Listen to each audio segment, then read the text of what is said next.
Bienvenue sous l'arbre de mamie, là où ta mamie préférée te raconte ses histoires pour t'aider à grandir, mon enfant. Aujourd'hui, nous allons parler de quelque chose de précieux et de ces mots que l'on n'entend pas vraiment parce qu'on est déjà trop occupé à préparer sa défense. La discussion commence à peine. Il prononce une simple phrase, qui commence par « Tu sais, j'ai remarqué que » ou « On pourrait peut-être faire attention à » et à l'intérieur de toi, en une fraction de seconde, l'état d'alerte est déclaré. Ton armure se met en place, le bouclier se lève, tu sens la chaleur qui monte à tes joues, ton cœur qui bat un peu plus vite. Tu n'entends déjà plus le reste de sa phrase. Tu n'entends pas une information. Tu entends une accusation, une attaque. Dans ta tête, la traduction est immédiate. Il pense que je suis nul, il pense que je ne suis pas assez bien, il me fait des reproches. Et ta réponse ne se fait pas attendre. Tu ne réponds pas à ce qu'il a dit, tu réponds à l'attaque que tu as perçue. Tu te justifies avec véhémence, ou tu contre-attaques en lui rappelant ses propres erreurs, ses propres oublis. En quelques secondes, une simple conversation peut se transformer en un champ de bataille. Tu es constamment sur la défensive, prête à te protéger d'une agression qui, parfois, n'était même pas là. C'est épuisant pour toi et c'est complètement déroutant pour lui.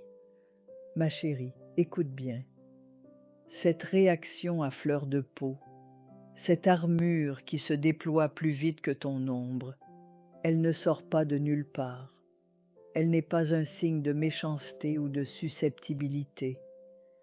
Elle est la gardienne d'une très vieille blessure, la blessure de la honte.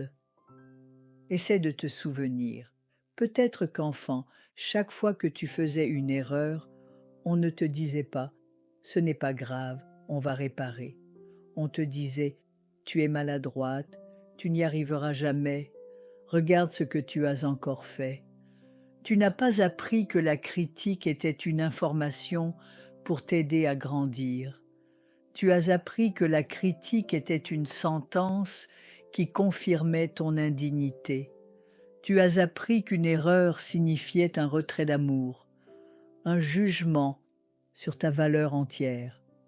Alors aujourd'hui, ton système nerveux, qui se souvient de tout, réagit avant même que ta raison ait eu le temps d'analyser.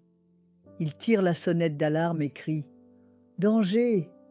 On va encore nous faire honte. Protège-toi. » Imagine que ton cœur est un magnifique château fort. Mais comme tu as très peur des envahisseurs, tu as fait creuser des douves immenses. Tu as relevé le pont-levis pour de bon et tu as posté des archers sur tous les remparts. Leur ordre est simple, tirer à la moindre approche. Alors, dès qu'un messager s'approche de ton château, même s'il vient t'apporter une simple nouvelle ou une invitation à danser, tes archers décochent leurs flèches, avant même qu'il ait pu ouvrir la bouche. Tu protèges si bien ton château que plus personne ne peut y entrer, ni les méchants, ni les gentils. La transformation, mon trésor, ce n'est pas de démolir tes remparts du jour au lendemain, ils t'ont été utiles. C'est d'apprendre à monter tout en haut de la tour de guet et d'utiliser une longue vue avant de donner l'ordre de tirer. C'est de prendre une respiration et d'observer le messager qui approche, de te poser la question « Quel est le message vraiment ? Est-ce une flèche ou une lettre ? Est-ce qu'il parle de moi, de ma valeur fondamentale en tant que personne ? Ou est-ce qu'il parle simplement d'une action, d'un comportement, d'un fait ? Tu passes de la réaction de survie à l'observation curieuse, tu ouvres une nouvelle écoute. Et voici la vérité, ma douce. La critique qui te fait le plus mal, ce n'est pas celle qui vient de l'autre. C'est celle qui vient appuyer là où ça fait déjà mal. C'est celle qui donne raison à ton propre juge intérieur, cette petite voix qui te murmure déjà que tu n'es pas assez bien. Quand il parle, tu n'entends pas vraiment sa voix, tu entends l'écho de tes propres doutes. Accepter d'écouter différemment est un travail courageux. Ça demande de demander à tes archers de se calmer un peu. Ça demande d'accepter que parfois, l'autre a une demande légitime, même s'il l'exprime maladroitement.